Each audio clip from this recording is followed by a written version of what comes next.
ఇప్పుడే జీ5 app download చేయండి. చూడండి మీ ఫేవరెట్ టీవీ షోస్ ఎప్పుడైనా ఎక్కడైనా. ఏం తెలుసు మీకు? ఇందాకేమో తెలీదు అన్నారు, ఇప్పుడేమో తెలుసు అంటున్నారు. దారి తెలియదు కాని సర్వశక్తులు పొందాలంటే పంచకమణికి జతగా ఉండే భుజంగమణిని కూడా తీసుకునొస్తేనే సర్వశక్తులు లభిస్తాయని తెలుసు. భుజంగమణ?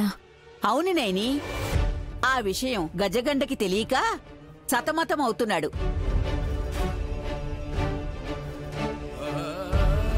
అది గనక తీసుకునొస్తే ఈ లోకాన్నే జయించచ్చు.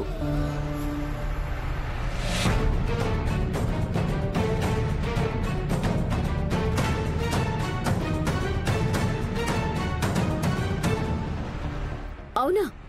ఎక్కడుంటుంది అది? మానసాదేవి ఆలయంలోనే ఉంది సుమనా. అయితే ఆ పంచకమణిని తీసుకువచ్చినంత సులువుగా దీన్ని తీసుకురాలేము. శక్తియుక్తులు ఉన్న వాళ్ల వల్ల కూడా కాలేదు. ప్రయత్నించి కాలగర్భంలో కలిసిపోయారే తప్ప దాన్ని ఇప్పటి వరకు గుడి నుండి బయటకు తీసుకురాలేదు ఎవరు.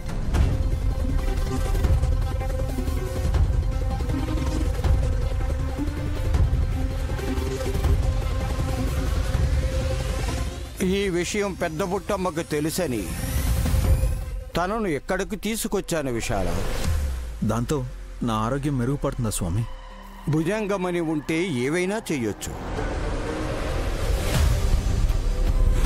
పంచకమణితో జత చేస్తే ఈ లోకంలో మన పరం కానిదంటూ ఏమీ లేదు. మాకు ఎలాంటి దురాశ లేదు స్వామి.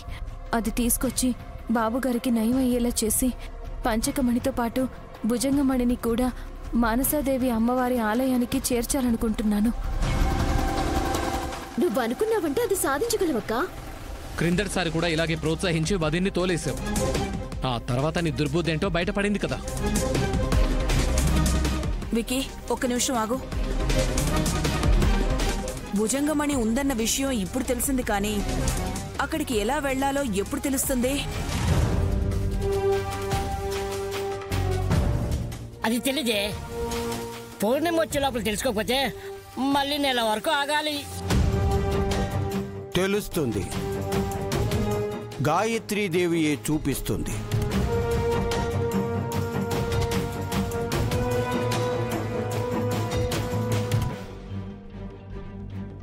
నైని, అమ్మకు తెలుసంట.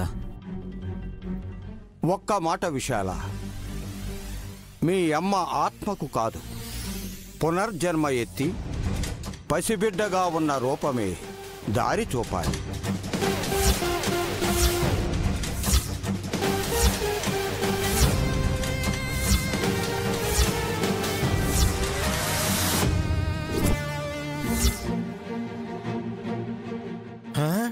వావ్, అదిరిపోయింది ట్విస్ట్. మీకేంటంత సునకానందం?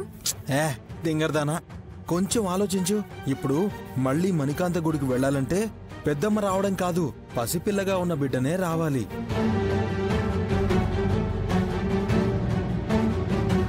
తనే దారి చూపిస్తున్నప్పుడు పెద్దమ్మ ఏ రూపంలో ఉందో తెలిసిపోతుంది కదా. జీ5 యాప్ డౌన్లోడ్ చేసి అన్ని ఎపిసోడ్స్ పూర్తి ఉచితంగా చూడండి.